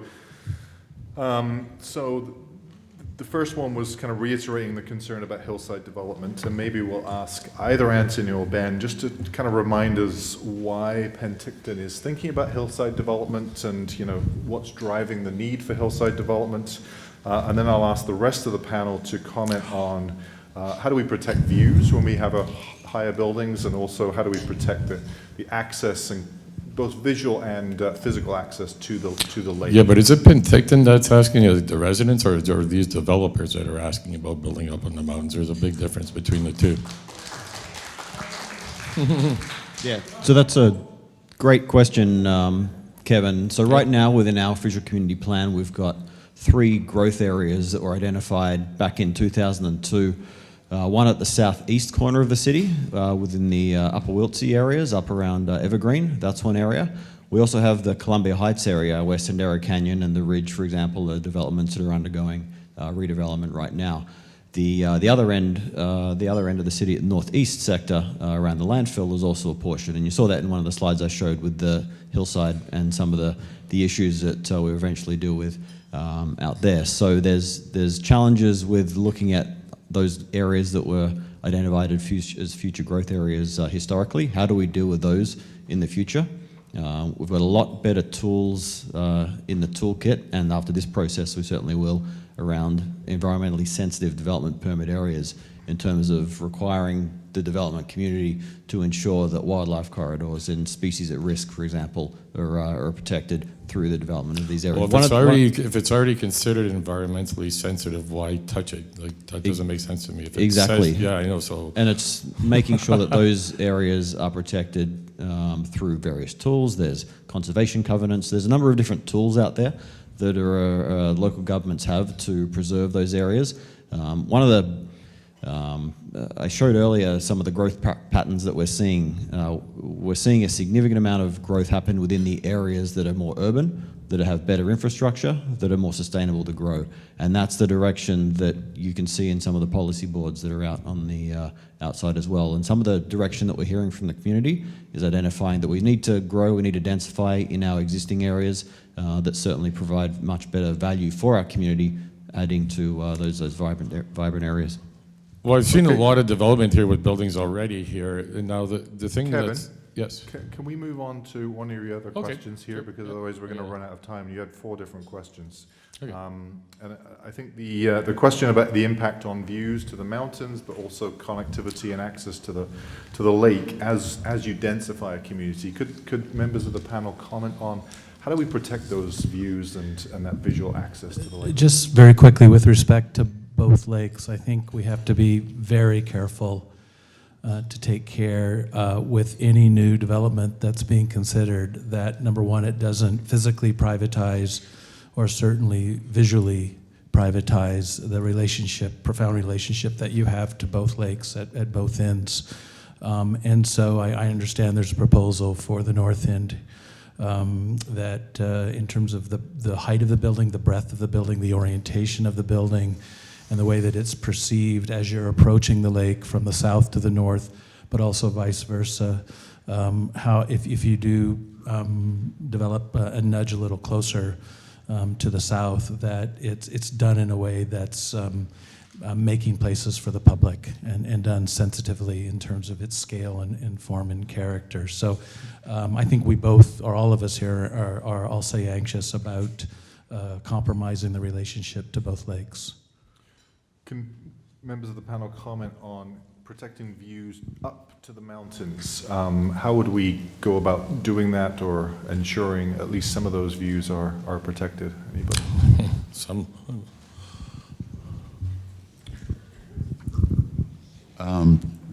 The view back towards the hills? Yep. Well, I think we've touched on a number of tools, either by limiting or by maximizing the relationship to the open space and more sensitive development, both architecturally but in terms of siting. The view back, I think what's really important, the most important part of what we all own is the public realm, and that public realm is generally the streets. And if we can somehow protect the street end views wherever you're looking, whether it's towards the lake or towards the mountains, in any direction, if there's a view corridor that you can protect so that buildings do not block that view to the street end, it means when you step out your door, you can look down the street and you can see further on. Now, again, not all streets line up, but when they're closer to the water, they do begin to orient themselves to the lake and so forth. The other thing you can do is spacing between buildings. I don't know what rules and regulations presently exist, we'll find out, to make sure that if there are taller buildings, there's a generous spacing between them so that it doesn't feel like a wall against the lake. It won't feel like Rio de Janeiro, if you know what I mean, where there's a beach and then there's just high-rise buildings the whole length of the beach. So that's not a good form for a small town. So we have to make sure that they don't block the street in view and that there's spacing between, and as Scott was hinting at, they're oriented properly so that sight lines go through rather than are blocked by the form of development. Those are some of the tools. Okay, thank you. And in some cities, they actually regulate the view corridor. I'm not sure if we're in that situation here, if it ever be that way. Most cities don't do it. But they actually prescribe what you're looking at and where you can see it from and say you cannot develop within that view cone. And those things are really important to people, and if they're really, really important and everybody agrees to them, then they become regulations and then you can enforce it. Okay, thank you. Yeah, you were sounding even deeper voice than usual there, Frank. So yeah, just make sure you hold your mic under your mouth. Hold it down here, sorry. So Kevin, you asked another question about enough water. Respectfully, I'm not going to ask the panel to address that because it's not their area of expertise. We acknowledge the question, and Joanne will record the question, and it is something that will go into the OCP process, but it's not. This panel can't deal with that question. We're kind of focused on design related issues. If you're talking about design and development here and DNA and all this stuff, why would you not even think about the water? I mean, that's all we talked about is shortage of water here. That's not in none of your designs here? It's totally a fair comment, but it's not something that we as a group of consultants can deal with tonight. So you're just about developing, building. Yeah, I know, but this is why I'm ready for respectfully, council. this particular panel and tonight is about design and design guidelines. So, sure, it does. Yep. And as I say, we've acknowledged the question and it's been recorded. Yeah, I will say one thing around that, the landscape design guidelines. So as part of our design guidelines, we look at form and character, but the landscape, for example. So how do we look at reuse of water? How can we look at reuse of stormwater in systems as we redevelop as a community? So there's opportunities to look at that through our design guidelines, and we've already got some key direction within the OCP around xeriscaping and making sure that we preserve that as an option. But as a city, the lake has a bottom. We've got to look at that as an asset for our community as we grow. How do we use that efficiently? How do we use that sustainably as we grow? So it's a massive part of any redevelopment of any community. Ours more so that it's very visible in our community. So it's a huge component that is going to be provided with some direction on through this process. Great, thank you, Anthony. Okay, next question, please. My name is Art Eisted, and I'm a new retiree. So I've been here 32 years, and I guess my first question is, I hope you take the panel past Ontario Avenue, between Ontario and Government Street. There's much infill there, and I'm thinking that the infill is for lower income families, so thinking maybe children, but when I think of 2 lots in particular, there used to be 2 family homes, and now there's 8 homes, 4 facing Ontario and 4 facing the lane, with no yards. So no green space really for kids to play that I can see in there. And I'm wondering about yard space for children, so that's one. The other thing that I haven't heard spoken about at all is green space. In 1990, I put a street in on Brooks Place, and the setbacks had to be like 25 feet. Now there doesn't seem to be any required setbacks. I don't know what the setbacks are, but again, on Ontario, it's maybe 15, maybe 10 feet. When I put that street in, I had to pay green space fees, and so I'm thinking that should still be in place, that green space fees are being paid. I don't see a lot more green space coming in. As we create more and more population here, I don't know where the green space is going to come from. The other thing is, well, I'll leave it like that. There's lots of people. So. Okay, great. Okay. Thank you. So 2 key points there. So as we go from 2 lots to 8 lots. How do we continue to provide for families and children to provide yard space? And how do we continue to kind of ensure a green space and a green feel as setbacks are reduced? Just one thing quickly before I hand over to the panel on this. Through the great work that was done through the recent Parks and Recreation Master Plan, that was one of the deficiencies, especially in some of our existing neighbourhoods, that was noted as a high priority area. As the city densifies in certain areas, there's going to be more demand for those pocket parks, those neighbourhood parks, which provide such a vibrant area for families to gather and the community to gather in those areas. So we've got direction coming out of the Parks Master Plan. That direction is going to be entrenched into the official community plan. And as these areas develop, we're going to have to look for those opportunities as a city where they come up. Great. Anyone else want to comment on those questions? Just 2 quick things. When we look at the, we'll call it the prevailing urban framework, so the way the city is organized with its street system, with its streams, with these kind of sub areas, there's a lot of grids, but there's also these angular corridors that kind of slice through. And what they do is they set up some pretty interesting site-specific shapes or locations that might be at the nexus or where there's the intersection at odd angles. And those, it's important for us, I think, to take a look at those, to decide the role of those, whether those are places for open space or whether there should be a building that kind of marks a location in the city grid to help give it legibility and to understand how to navigate around the city by what we do in those locations. So that's an open discussion question for this week. I'll also say that as we were touring around today, we were wondering about the Halloween night trick-or-treating statistics and whether it's time for Penticton to start tracking those like Vancouver does. I think we've got 7 years now of understanding which neighborhoods have family sort of participation and intensive trick-or-treating by door, and by collecting those stats over time, we can begin to assess the health of respective neighborhoods for families. If I could actually comment on that? Sure, go ahead. Sorry about that. Dominic Wheeler, candidate for mayor. I'm just saying that currently we have a trend of the older people leaving their homes, and thus we have a trend of younger families moving into places that have had older people in the past. Unfortunately, some older people are not so much into Halloween as some of the younger people. So we're seeing a little bit more traffic around our area where I live, and I've seen it in other places as well. So this is something that's on the rise right now with new families moving into different neighborhoods. Okay, good to know. And I think, Frank, did you want to make a comment about trick-or-treating? I think it relates to something about the trick-or-treating, in fact. What neighborhoods are most walkable?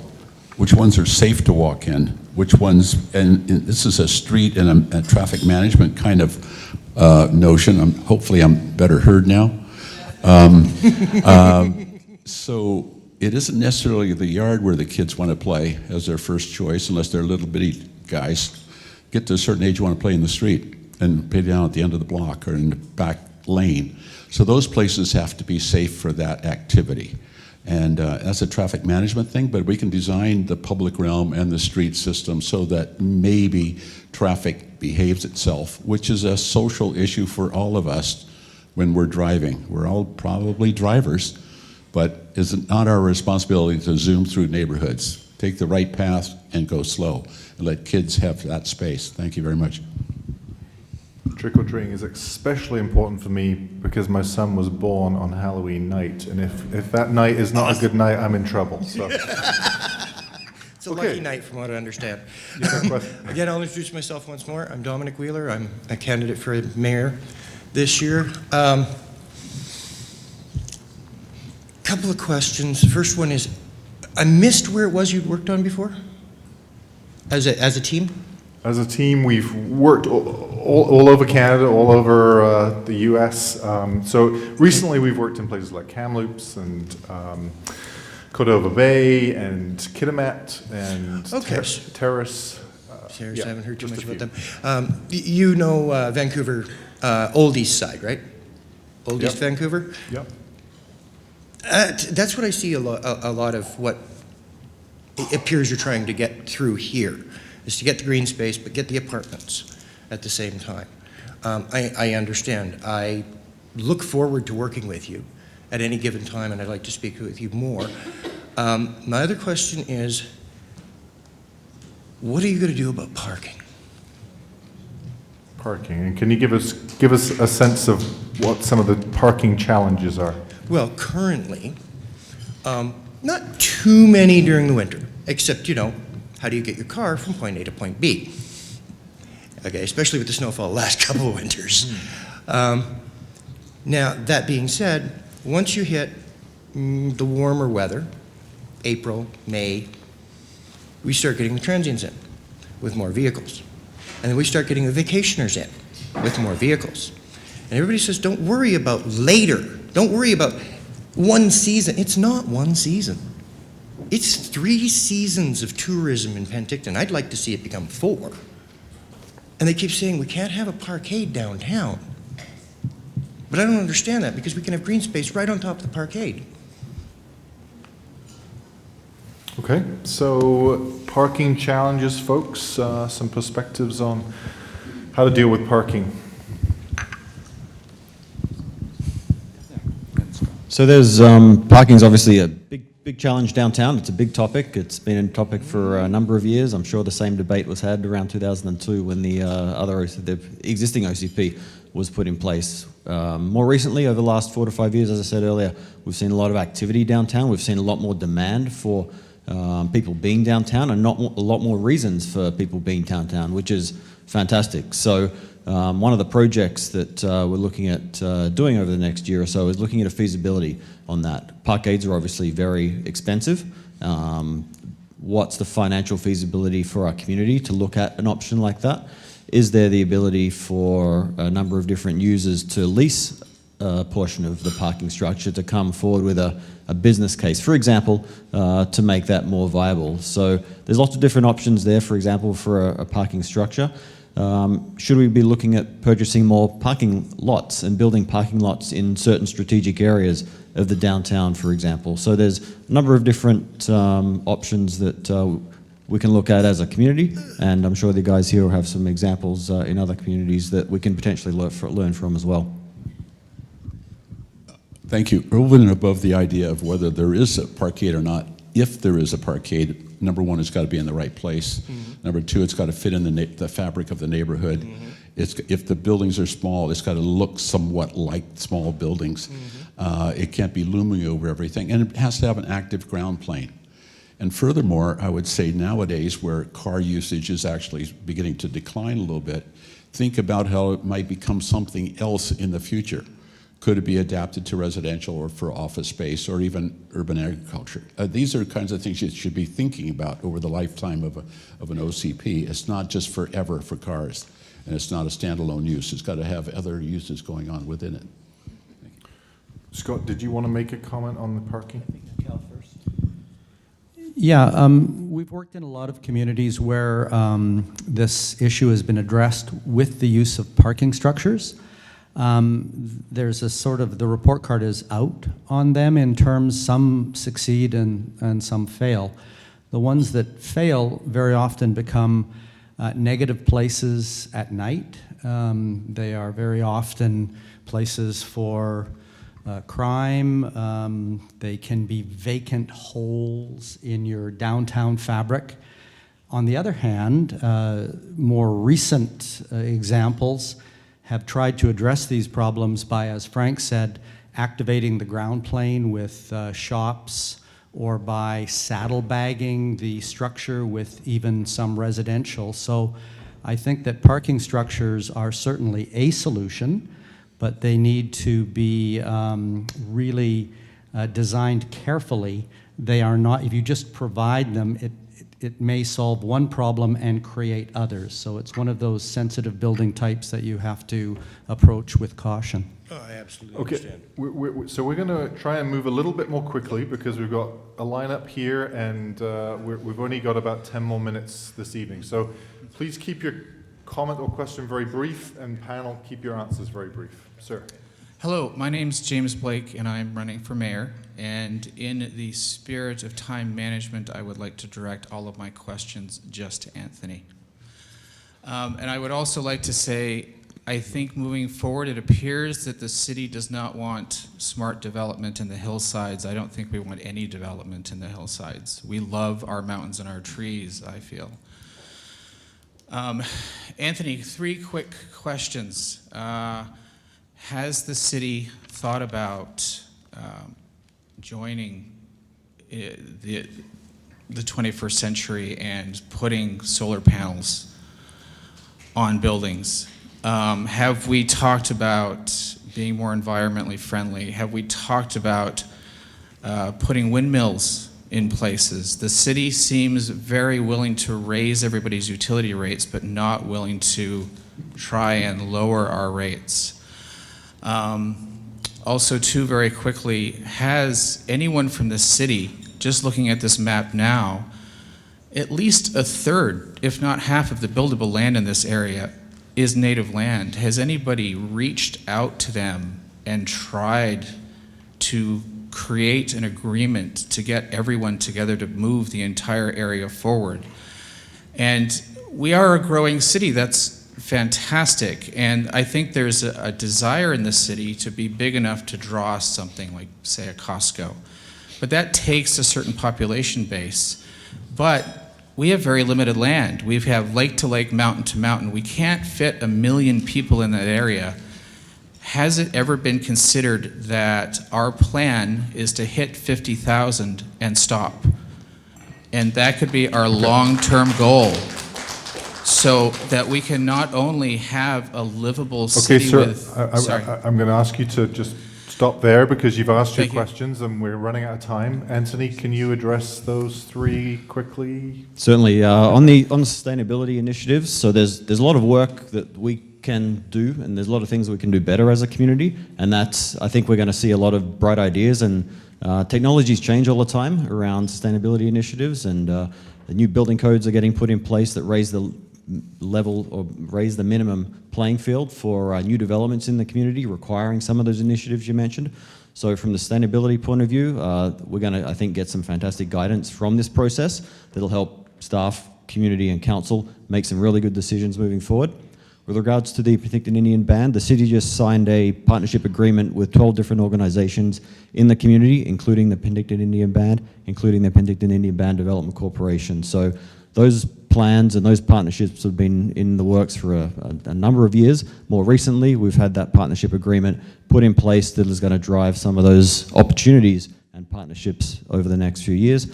With regards to stopping at 50,000 people, the lifetime of this plan, based on the growth rates that are projected, get us to approximately 42,000 people by 2046. So Penticton historically, given our geographical constraints and limitations, we're covered by an airport height regulation, so we can't build 100 stories in Penticton if we really wanted to because of some of those limitations. We've got 30 years left of not even getting to that 50,000 population, for example. But some communities, the town of Okotoks, put a population cap of 26,000 or so people in a number of years back. The business community could not see that as a sustainable opportunity for them as the businesses wanted to grow and as other people saw this as a vibrant community. How people actually enter that community in terms of the different housing stock and the different typologies that we develop is, I think, the key question that we've got to look at over the next few years. Okay, thank you. Let's have the next question, please. Sir, Thank you. I just want to say thank you for putting on this presentation. Okay, thank you very much. Good evening, Bridget Kemp, and I'm here because I live here and I care about this community. And I'm glad there are constraints. There are some key issues that often get left off the table.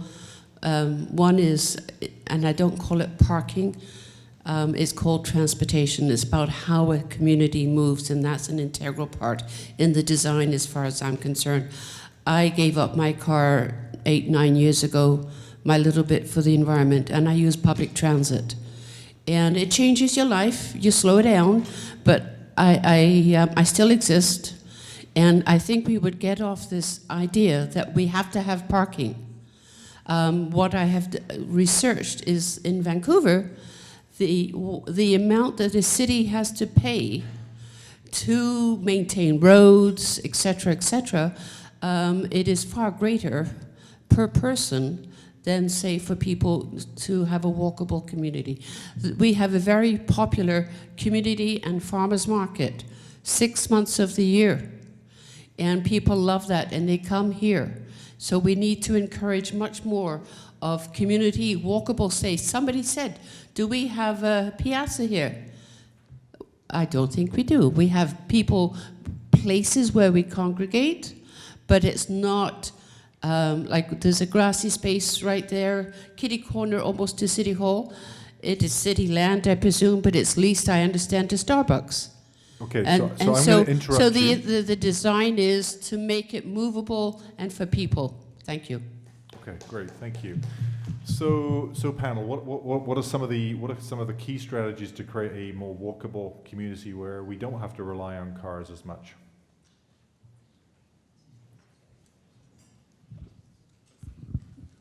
Some of those big decisions around land use are a big part of that. You know, more hillside development means more people driving. You live on the hillside, every time you want to get anything, some milk, go to a movie, whatever it is, you're in a car. More development downtown or not far off of Main Street, you're going to be able to walk. You'll be able to walk to your farmer's market, that kind of thing. So really fundamental land use decisions can really impact transportation and transportation choice for people. So through our new OCP, we really hope to encourage more people to walk, to take buses, to ride bikes, those who are able to do so because they can live close to where they want to be. That's a very good question. How do you create livable communities? And it's been addressed a little bit through the OCP, but how far will people be willing to walk? 5 minutes is typical measure, maybe 10 minutes on a frequent basis. To what? To get shopping, to get to school, to get to whatever you want to do, your job.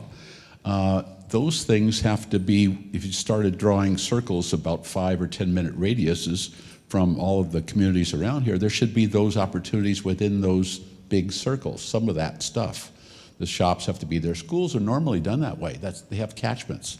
But is shopping done that way? Are job opportunities done that way? Are parks done that way? Yes, they often are, but not always. So if you can get those things within that 5 to 10 minute walk, and you don't have to get in your car and go out to the big box thing on the fringe of town, we have a more walkable and healthier and most social life. Thank you. Great. And Scott, quick comment, Scott? Very good. We saw only one corner market today, and so putting back within 5 minutes walkability, perhaps with mom and pop living above, there's a pattern there that a lot of North American cities have lost. And so this is something we can do an inventory on and overlay that or have that be an influence to the plans that we make this week. I'll just add that the quality and safety of the built environment is also really important. So it has to be interesting, it has to be safe, it has to feel comfortable to walk, as well as these kind of big issues of land use and is there an actual a destination. Okay, next question or comment, please. And please keep it brief. Hi, I'm Christopher Evison. I'm running for City Council. My main question is, how does this OCP promote young adults to stay in the community when rental prices are constantly on the rise and we are all constantly working entry-level jobs? Thanks for the brief question. Anthony or Ben?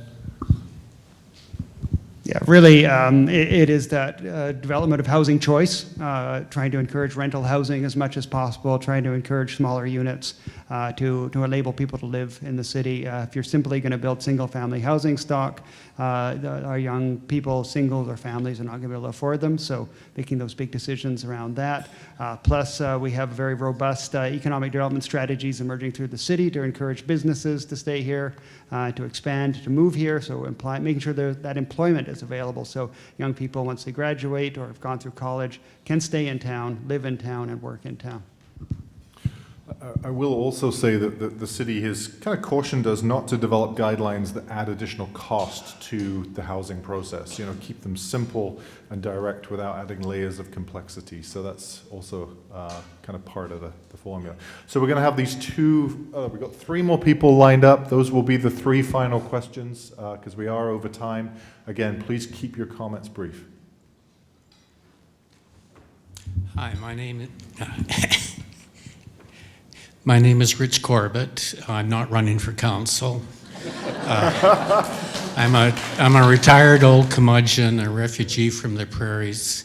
I do have a wee bit of background in design, construction, project management. One thing I would hope that all future development would incorporate, and maybe a little more of, is respect. Respect for the legitimate concerns of the adjacent residents, respect for the form of the streetscape. Don't plunk a huge block right up to the street where it's blocking sight lines, etc. Great, thank you. And respect on a smaller scale, even just for the neighboring building, that you don't block their entrances and whatnot. Great. And respect their character. Thank you. Wonderful. So good point. Quick comment from the panel, but how do we ensure respect, or did it say it? Did he say what we needed to say? Or? Livability and neighborliness, those concepts, that's what drives us. Higher respect. Great. So the whole purpose of this design guidelines exercise is really to ensure that respect of context and neighbors. So thank you for that comment. Madam, yeah. Yes, I'm Hannah Highland, and I think you gentlemen know what you're doing. And I want to ask you a question. Have you been down to Skaha Lake Park? Have you seen it, most of you? It's pretty nice, isn't it? It's beautiful green space and beautiful waterfront. And everybody always wants to develop there because it's just beautiful. Let me ask you, are you thinking of making some plans and suggestions to put buildings up there on that, any of that green space or along the waterfront?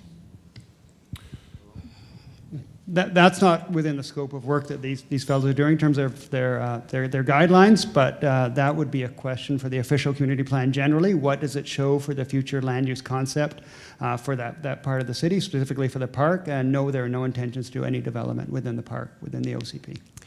Well, because I just want you to know, and any future consultants, that this city made known by way of petitions, many thousands of petitions, which are on record, which I have seen with my own eyes, taken many of them, and they're still on record, many hundreds of letters, many things on the website, thousands. And the people were saying, leave our park alone, do not touch our park. That means the waterfront, the green space. And I don't think most of the people have changed their mind on that. So that's what I want to say. Thank you. Thank you for the comment. Okay, our last question or comment of the evening. Sir. Hey, I'm not here in a professional capacity. My name is Anthony Mondia, and I bought my place in August. Apparently I'm in the K's, which is a heritage place. I did not know that. My house was a teardown pretty much. It used to be a crack region there, a lot of drugs, police there. There's photos of cop cars on lawns. Pretty exciting place. We got a neighborhood association now. We're gonna have a block party soon. It's just for neighbors, so don't come. So I hear a lot about adjacent properties and all that rights. I just moved there. I don't see a heck of a lot of my generation here. We're kind of underrepresented at every public meeting. Don't know if you noticed that too. So one of the reasons is, I mean, my neighborhood is really cool because we got a lot of diversity. I know all my neighbors by name. We got a block party happening soon. My question is, how do you protect the individual freedoms of a neighborhood to guide its own design, its own guidelines, because we got technological change happening like crazy here. I'm already talking to neighbors about, hey, what if we just did our own treatment of sewage on our own property with the new units that are coming out? That's a pretty cool technology. And we know that the pace of technological innovation is happening so fast, and I gotta tear down my house probably in 5 years and build something there, and I don't want people to be restricting me that are far away I want to have a conversation with my neighbors. So it's more about process, and it's more about guidelines that evolve over time, especially in the immediate future, in 5 years, with the way the technological pace is going. So my question is, when you design all this stuff, how much are you designing it to be flexible and allow neighborhoods to change with technology, and also with the will of the adjacent neighbors in that region that maybe don't want to go in the direction that you've come up with in 20 years' time? How long is this official community plan? It's going to be big. So how do you allow that to happen in your guidelines? Fantastic question to finish us off. Thank you very much.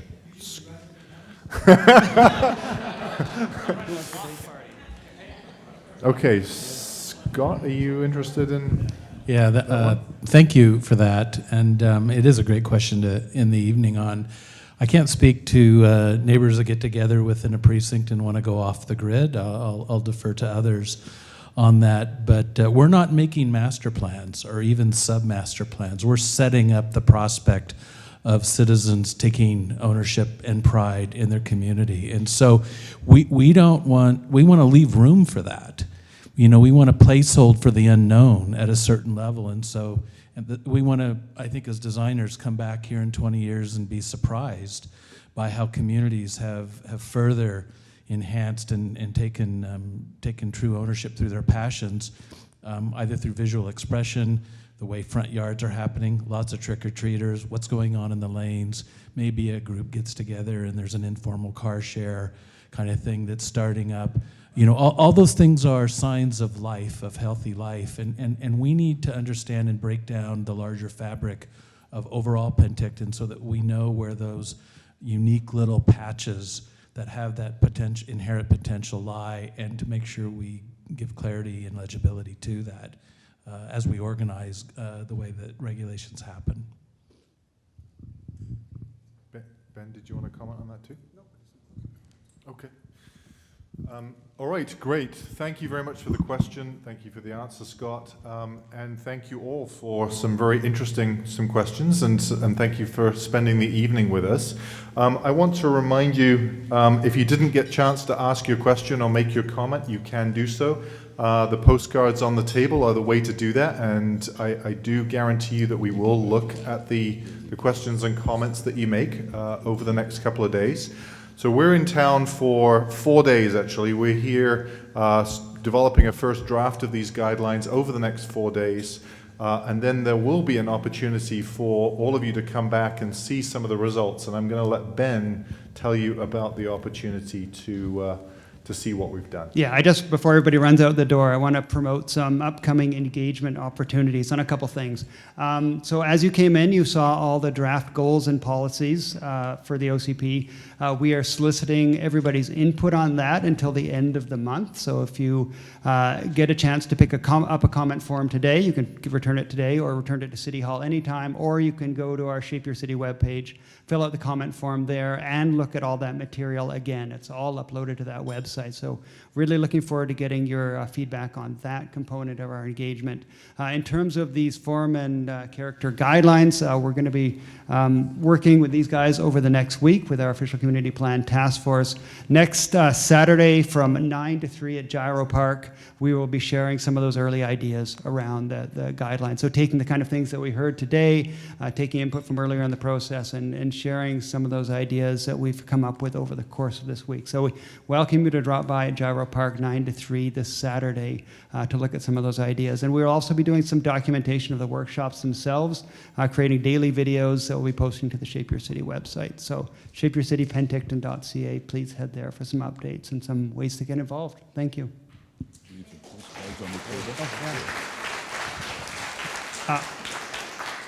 In terms of the postcards, you can either leave them on the table or pass them to any of the city staff that you see in the room, or any of the folks from the table up here. Yeah, Ben, I'll just add to that. We do have a box outside where we're collecting the cards. And just to clarify, Ben was right in his details for next Saturday. It is 9 to 3. We'll be standing in the tents in the park. We encourage you to come out. Thanks.